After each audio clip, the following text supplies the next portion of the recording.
തീർച്ചയായും ഈ കേസിൽ അപ്പീൽ പോകണം. പ്രതികളെ വധശിക്ഷയ്ക്ക് വിധിക്കുന്ന ഉൾപ്പെടെയുള്ള കാര്യങ്ങളിലേക്ക് ഈ ശിക്ഷാ നടപടികൾ പോകുന്ന തരത്തിലേക്ക് കാര്യങ്ങൾ പോകേണ്ടതുണ്ട്. അതിന് ആ ഒരു തരത്തിലേക്ക് കേരളത്തിൻ്റെ ജനമനസാക്ഷി ഉണരണം. ആ കുടുംബം ഇന്ന് വല്ലാത്ത വേദനയിലാണ്.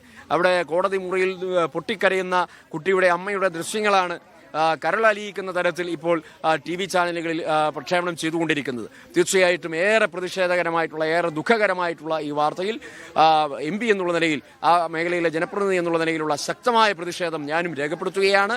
ഈ കേസിൽ പ്രതികളെ ശിക്ഷിക്കുന്ന തരത്തിലേക്കുള്ള കാര്യങ്ങൾ പോകണം എന്ന് ഒരിക്കൽ കൂടി ആവശ്യപ്പെടുകയാണ്. പ്രതി ഡിവൈഎഫ്ഐ നേതാവിനെ രക്ഷപ്പെടുത്താൻ ഉന്നതതല ഗൂഢാലോചന എന്നൊക്കെ പറയുമ്പോൾ ഗൗരവതരമായ വിഷയമാണ്. അപ്പോൾ എങ്ങനെയായിരിക്കും കോൺഗ്രസ് നേരിടാൻ പോകുന്നത്? അതായത് അവിടെ ഞാൻ പറഞ്ഞല്ലോ, തെളിവുകൾ പ്രകടമായിരുന്നു. Postmortem report ബലാത്സംഗവും കൊലപാതകവും. അതോടൊപ്പം ആ പ്രതി അന്ന് കുറ്റം സമ്മതിച്ചു. ഞാൻ ഇന്ന കാര്യങ്ങൾ ചെയ്തു എന്ന് തെളിവെടുപ്പ് സമയത്ത് വെളിപ്പെടുത്തി.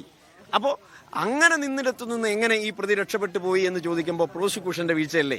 അതോടൊപ്പം തന്നെ കേസ് അന്വേഷിച്ച അല്ലെങ്കിൽ കുറ്റപത്രം സമർപ്പിച്ച പോലീസിന്റെ വീഴ്ചയല്ലേ? അപ്പം ഇത് സംബന്ധിച്ച് ഉന്നത ഗൂഢാലോചനയുണ്ട്. പോലീസുകാരും പ്രോസിക്യൂഷനും ഒക്കെ വെറുതെ ഒരു പ്രതിയെ രക്ഷപ്പെടുത്താൻ സാധാരണ ശ്രമിക്കാറില്ല. മറിച്ച് അതിൻ്റെ പിന്നിൽ രാഷ്ട്രീയ ഇടപെടലുണ്ട്. CPMന്റെ, കാരണം അവിടുത്തെ പ്രാദേശികമായി DYFIയുടെ ഏറ്റവും പ്രധാനപ്പെട്ട നേതാവാണ് പ്രതി. അപ്പോൾ ആ DYFI നേതാവിനെ സംരക്ഷിക്കാൻ ആ ജില്ലയിലെ ഉന്നതമായ CPM നേതൃത്വത്തിൻ്റെ തന്നെ ഇടപെടൽ ഉണ്ട് എന്നുള്ള ആക്ഷേപമാണ് ഞാനിവിടെ ഉന്നയിക്കുന്നത്. ഡീൻ കുര്യാക്കോസ് MP യാണ് പ്രതികരിച്ചത്. DYFI പ്രവർത്തകനായ പ്രതിയെ രക്ഷിക്കാൻ CPMന്റെ ഇടപെടൽ ഉണ്ടായെന്നാണ് അദ്ദേഹത്തിന്റെ ആരോപണം. അതേസമയം തന്നെ പ്രോസിക്യൂഷൻ പറയുന്ന കൃത്രിമ തെളിവുകളുണ്ടാക്കി 2 കൊല്ലം ഈ പ്രതിയെ തടവിൽ പാർപ്പിക്കുകയാണ് പോലീസ് ചെയ്തത് എന്നാണ്.